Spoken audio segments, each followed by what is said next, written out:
Cricket అభిమానులంతా ఎప్పుడెప్పుడా అని ఎదురు చూస్తున్న క్షణం రాని వచ్చింది. చిరకాల ప్రత్యర్థులు భారత్ పాకిస్తాన్ మధ్య పోరుకి రంగం సిద్ధమైంది.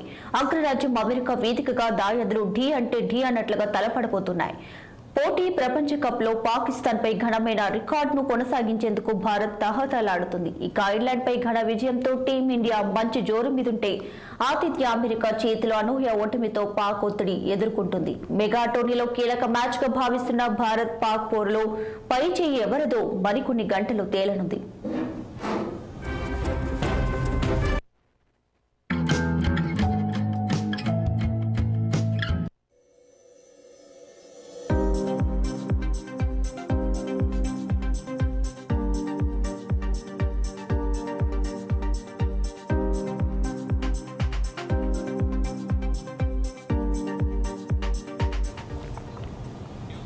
ప్రతిష్టాత్మక టీ20 ప్రపంచ కప్ లో బ్లాక్ బస్టర్ పోరుకి సమయం ఆసన్నమైంది. బేస్బాల్, బాస్కెట్ బాల్ లో మునిగి తేలే అమెరికా వాసులకు భారత్ పాకిస్తాన్ పోరు అసలైన మజాను అందించనుంది. యుద్ధాన్ని తలపించే మ్యాచ్ కోసం ఇప్పటికీ ఇరు దేశాల అభిమానులు 1000 కళ్లతో ఎదురు చూస్తున్నారు. మెగా టోర్నీ కోసం కొత్తగా నిర్మించిన నసావు స్టేడియంలో ఇవాళ భారత్ పాకిస్తాన్ మధ్య కీలక పోరు జరగనుంది. 34,000 మంది సామర్థ్యం కలిగి ఉన్న నసావు స్టేడియం దాయాదుల మ్యాచ్ కు కిక్కిరిసిపోయే అవకాశం ఉంది.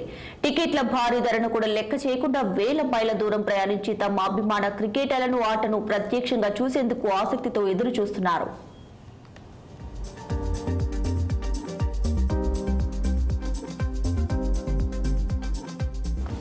టీ20 ప్రపంచ కప్ లో భారత్ జోరు మీద కనిపిస్తుంది. ఐర్లాండ్ తో తొలి మ్యాచ్ లో ఘన విజయం సాధించిన రోహిత్ సేన అదే దూకుడుతో పాక్ పనిపట్టాలని చూస్తుంది.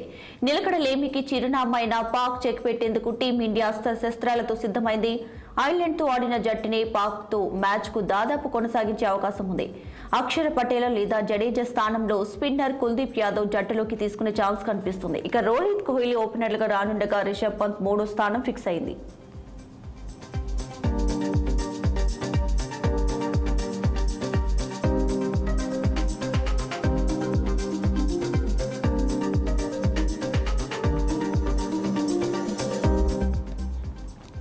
మెగా టోర్నీలో పాకిస్తాన్ కు ఆదిలోని అమెరికా టీం కోలుకోలేని షాక్ ఇచ్చింది. టోర్నీలో తదుపరి రౌండ్ కి అర్హత సాధించాలంటే పాక్ భారత్ పై గెలవక తప్పని పరిస్థితి నెలకొంది.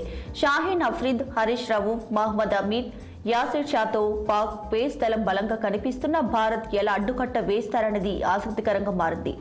ఇక నసావు స్టేడియంలో డ్రాప్ ఇన్ పిచ్లపై ఐసీసీ ఇంటా బయట తీవ్ర విమర్శలు ఎదుర్కొంటుంది. అనూహ్యంగా స్పందిస్తున్న పిచ్లపై అటు ప్లేయర్లతో పాటు మాజీలు తమదైన శైలిలో తప్పుపడుతున్నారు. ఐర్లాండ్ తో మ్యాచ్ లో రోహిత్ పంత్ కు గాయాలు కాగా ఇక పాక్ తో పోరులో పిచ్ ఎలా స్పందిస్తుందన్నది అంచనాలకు అందుకుండా పోయింది.